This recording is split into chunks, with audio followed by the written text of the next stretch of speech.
ito ay rated SPG. Striktong patnubay at gabay ng magulang ang kailangan. Maaaring may masiselang tema, lengguwahe, karahasan, sexual, horror o droga na hindi angkop sa mga bata. Magugulat si Carlos dahil makikita niya si Harry. Papakiusapan siya ni Harry na sumuko na. Ang hindi alam ni Carlos ay may kasama palang mga pulis si Harry. Abangan natin sa abot kamay na pangarap. Nakaalis na sina RJ at Lynette sa kondo ni Zoe. Ang hindi nila alam, abot kamay na sila ni Carlos. Mabuti na rin natakot si Carlos na makita siya ni na RJ at Lynette. Walang nangyaring masama sa kanila. Wala silang malay na pupunta rin pala si na Annalyn sa kondo ni Zoe. May gusto rin malaman kay Zoe tungkol sa sinabi ng tita Giselle niya na matagal na palang alam ni Zoe na hindi siya isang tanyag. Kasama ni Annalyn sina Harry at Dr. Kim na nakita lang ni Annalyn si Harry sa Apex. Nagpumilit rin sumama si Dr. Kim. Alam niyang kailangan pa rin protektahan si Annalyn. Sabi ng receptionist, nasa unit pa si Jerry Romualdo at hindi pa rin nakakapag-check out. Nabigla si Annalyn sa pangalang narinig. Napansin ni Harry ang reaksyon ni Annalyn kaya nagtanong siya kung kilala ba niya ang pangalang Jerry Romualdo. Sinabi ni Annalyn na si Doc Jerry ang dating doktor ng Apex na pinatay ni Doc Carlos ng daddy ni Harry.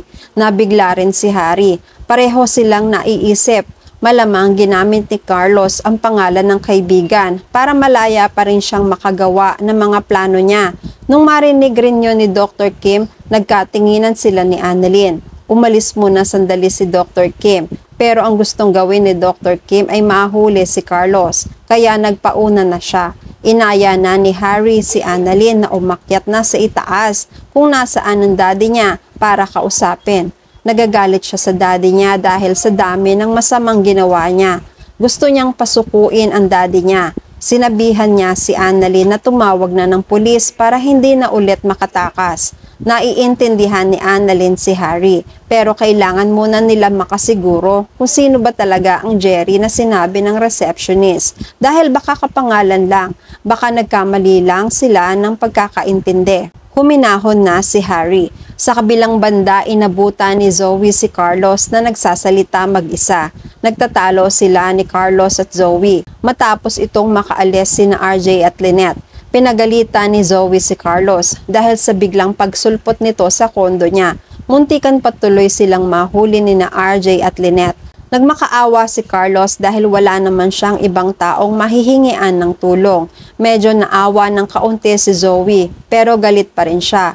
Pinaalis na niya si Carlos. Palabas na si Carlos. Sa pagkakataong ito, nasa itaas na si Dr. Kim. Nagmamasid at hinahanap si Carlos. Napansin siya ni Carlos. Nakilala ni Carlos si Dr. Kim nung niligtas nito si Annalyn.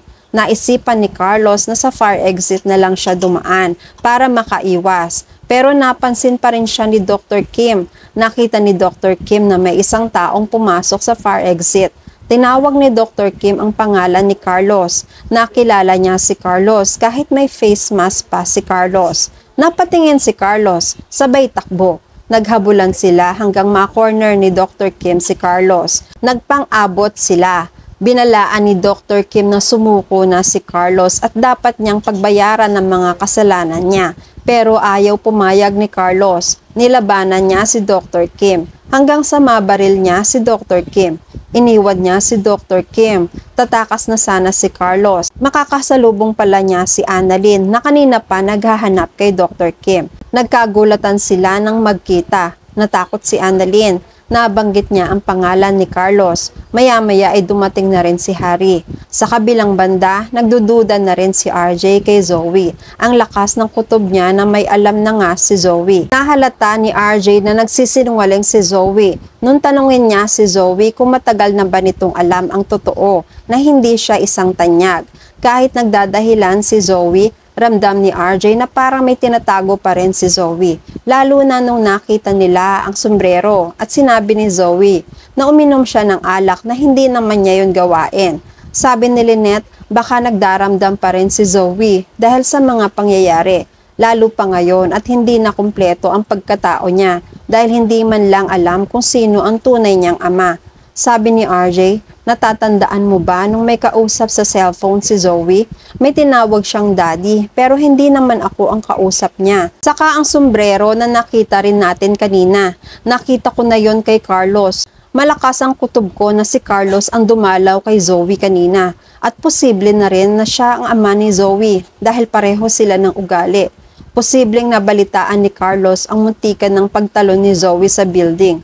Maaaring nag-alala siya kaya niya dinalaw si Zoe. Sumasang-ayon si Lynette. Posible nga dahil isa pang sinungaling si Carlos. Maya-maya ay narinig pala sila ni Morgana. Sumabat si Morgana sa usapan ng dalawa. Nagalit si Morgana sa dalawa dahil pinag-iisipan na naman nila ng masama si Zoe. Si Zoe na nga ang huling nakaalam ng sikreto, pero si Zoe pa rin ang pinaghihinalaang masama. Tapos sa lahat pa ng lalaking pag-iisipan na ama ni Zoe ay si Carlos pa na isang kriminal. Wala na ba silang ibang maibintang sa pamangkin niya? Naiirita si Lynette at RJ. Sabi ni RJ, "Pwede ba Morgana? Wala kaming panahon para mag-explain pa sa'yo. Kasalanan lahat ito ng kapatid mong si Moira. Tara na Lynette, sa ibang lugar na lang tayo mag-usap, doon sa malinis at hindi amoy basurahan." Tumayo na silang dalawa para makalayo na rin kay Morgana. Nakakunot naman ang noo ni Morgana. Kinakabahan siya dahil baka malaman na ni RJ at Lynette na si Carlos nga ang tunay na ama ni Zoe. Sa kabilang banda, nagkatitigan sina Carlos at Harry. Tumakbo papalapit si Harry para yakapin ang daddy niya. Nag-iyakan sila. Pinipigilan ni Annalyn si Harry pero wala na siyang nagawa. Sabi ni Harry kay Carlos, "Dad, please, sumuko ka na. May pag-asa pang magbago ang buhay mo. Hindi pa po huli ang lahat." Umiiyak si Carlos. "Anak, patawarin mo ako sa nagawa ko. Hindi ko sinasadya. Naging makasarili ako sa pagmamahal ko kay Lynette. Pati kayong mga anak ko na damay sa kasalanan ko." Nagtaka si Harry sa sinabing mga anak. Inulit ni Harry, "Mga anak, Dad? Sinong mga anak? May iba pa ba akong kapatid?" Sabi ni Carlos, "Malapit mo nang malaman, Harry."